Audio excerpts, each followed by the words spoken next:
করছেন। আজকে আমি আপনাদের একটা নতুন ট্রিক্স দেখাবো। এটা হচ্ছে মেগা ক্লাউড থেকে ডাউনলোড করার সময় কীভাবে আপনারা ডিক্রিপ্টেশন এররটা ফিক্স করবেন।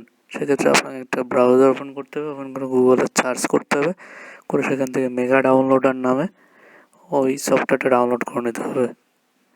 আমি ভিডিওতে যেভাবে দেখাচ্ছি আপনারা ঠিক ওই একইভাবে ডাউনলোড করবেন এবং আমি ভিডিও লিঙ্কের ডিসক্রিপশনে লিঙ্কটা দিয়ে দেবো।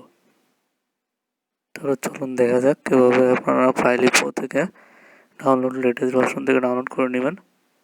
করে নেওয়ার পরে তারপরে এই সফটওয়্যারটি ওপেন করবেন।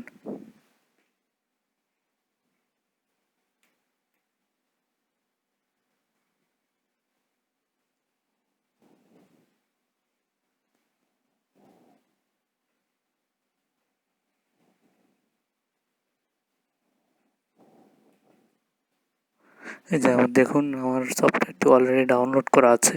তো আমি এখানে ডাবল ক্লিক করব, করার পরে ওপেন হবে। ওপেন হওয়ার পরে এখান থেকে আমাকে অপশনে যে কনফিগারেশন করে নিতে হবে, কারণ প্রথম অবস্থায় কনফিগারেশন করা থাকে না। কনফিগারেশন না করলে আপনি এটা ডাউনলোড করতে পারবেন না। স্ট্রিমিংয়ে যেতে হবে, স্ট্রিমিংয়ে যেয়ে ইউজ স্ট্রিমিং সার্ভার দিয়ে সেভ করে দিতে হবে, সাকসেসফুলি দেখাবে। তারপর দেন কমপ্লিট। এবার আপনি ওয়াচ অনলাইনে যাবেন, অনলাইনে যেয়ে মেগা ক্লাউড থেকে যে লিঙ্কটা ডাউনলোড করতে চান এখানে কপি করে পেস্ট করতে হবে। পেস্ট করে স্ট্রিমিং লিঙ্ক থেকে আপনি একটা লিঙ্ক পাবেন, ওই লিঙ্কটাই আপনি ইন্টারনেট ডাউনলোড ম্যানেজারে ইউআরএলে যেয়ে কপি করবেন, কপি করে যেয়ে ডাউনলোড করবেন। ব্যাস হয়ে গেল আপনার ডাউনলোড সমস্যার সমাধান।